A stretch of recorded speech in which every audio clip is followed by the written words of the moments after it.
Greetings, fellow adventurers, and welcome back to my channel. Welcome to our channel, where today's focus is all about Giuseppe Barbara mobster.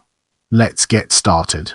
Giuseppe Maria Barbara, born Giuseppe Maria Barbara, August 9, 1905 – June 17, 1959, also known as Joe the Barber, was an Italian-American mobster who became caporegime of the southern New York territory of the Buffalo crime family, and hosted the abortive Apalachin meeting in 1957. Barbara died on June 17, 1959. Let's zoom in on early life and understand its implications. Barbara was born on August 9, 1905, in Castellamare del Golfo, Sicily, to Giuseppe Barbara and Angela Galanti. He immigrated to the United States in 1921. At the age of 16 and became a naturalized citizen in 1927. He was soon working as a hitman for the Buffalo crime family. During the years, Barbara was arrested for several murders, including the 1933 murder of rival bootlegger Sam Wichner. Wichner had gone to Barbara's house for a business meeting, where Barbara allegedly strangled Wichner to death. However, law enforcement never obtained enough evidence to prosecute Barbara. Though some mistakenly believe he ascended to the top of the Bufalino family in 1940 through the murder of John Chandra, Barbara was more than likely a caporegime in the Buffalo Magadino family. John Chandra passed away in 1949 of natural causes. Barbara married Josephine Vivona on June 24, 1933, in Endicott, New York, and fathered two sons, Joseph Jr. and Peter, and two daughters, Angeline, who died at the age of 2, and Angela. Now, let's shift our focus to country estate and embark on an intellectual exploration of its various dimensions. In 1944, Barbara bought a 58-acre parcel of land in the rural town of Apalachin, New York, and built an estate on 625 McFall Road for a total of $250,000. Barbara soon involved himself in local business circles and philanthropy. When Barbara applied for a New York handgun permit, the police chief of Endicott, New York, served as a reference. In 1946, Barbara was convicted of illegally purchasing 300,000 pounds of sugar intended for the manufacture of bootleg alcohol. Soon after this, Barbara entered the soft drink distribution business, buying a Canada Dry bottling plant. Barbara eventually gained control of the beer and soft drink market in Binghamton, New York. In 1956, a conference between dozens of mobsters was held at Barbara's estate. Barbara also suffered a heart attack that year. Now, let's shift our perspective and explore the Apalachin meeting from a different angle. In 1957, after taking control of the Luciano crime family from boss Frank Costello, Boss Vito Genovese wanted to legitimize his new power by holding a national Cosa Nostra meeting. Genovese elected Buffalo, New York boss and commission member Stefano the Undertaker Magadino, who in turn chose his caporegime Giuseppe Barbara and the northeastern Pennsylvania boss Russell Bufalino to oversee all the arrangements.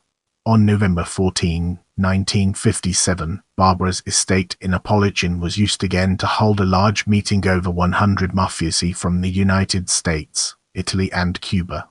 Cuba was one of the Apalachin topics of discussion, particularly the gambling and narcotics smuggling interests of La Cosa Nostra on the island. The international narcotics trade was also an important topic on the Apalachin agenda. The New York garment industry interests and rackets, such as loan sharking to the business owners and control of garment center trucking, were other important topics on the Apalachin agenda. A local state trooper named Eddie Croswell had been aware that Carmine Galanti had been stopped by state troopers following a visit to Barbara's estate the previous year. A check of Galanti by the troopers found that he was driving without a license and that he had an extensive criminal record in New York City. In the time preceding the November 1957 meeting, Trooper Croswell had Barbara's house under occasional surveillance. He had become aware that Barbara's son was reserving rooms in local hotels along with the delivery of a large quantity of meat from a local butcher to the Barbara home. That made Croswell suspicious, and he therefore decided to keep an eye on Barbara's house. When the state police found many luxury cars parked at Barbara's home, they began taking down license plate numbers. Having found that many of these cars were registered to known criminals, state police reinforcements came to the scene and began to set up a roadblock.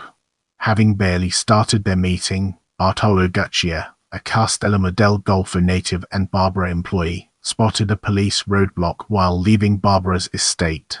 Guccia later said he was returning to the Barbara home to check on a fish order. Some attendees attempted to drive away but were stopped by the roadblock.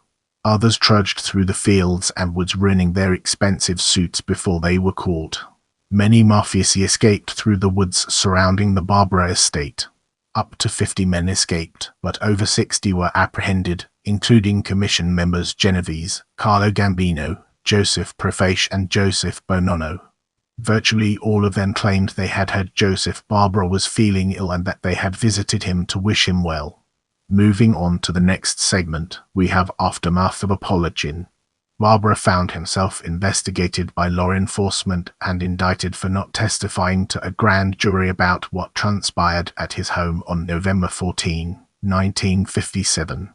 In 1959, he was also charged with income tax evasion and submitting fraudulent corporation tax forms. On April 27, 1959, Barbara pleaded innocent to income tax charges before the Federal District Court in Syracuse, New York. Barbara's business interests declined, as he lost his lucrative bottling contract with Canada Dry. Barbara's health continued to deteriorate, suffering a heart attack on May 27, 1959, and another on June 17, 1959, at Wilson Memorial Hospital in Johnson City, New York, killing him. Following his death, Barbara's Apalachin estate was sold for $130,000 and, for a time, was used for sightseeing tours. Barbara is buried at Calvary Cemetery in Johnson City, New York. The Apalachin meeting put the media spotlight directly on the secretive Cosa Nostra, triggering both state and federal hearings. As a result, Federal Bureau of Investigation (FBI) Director J. Edgar Hoover could no longer deny the existence of the Cosa Nostra in the United States. Stay connected and join our community by subscribing and following me on other platforms.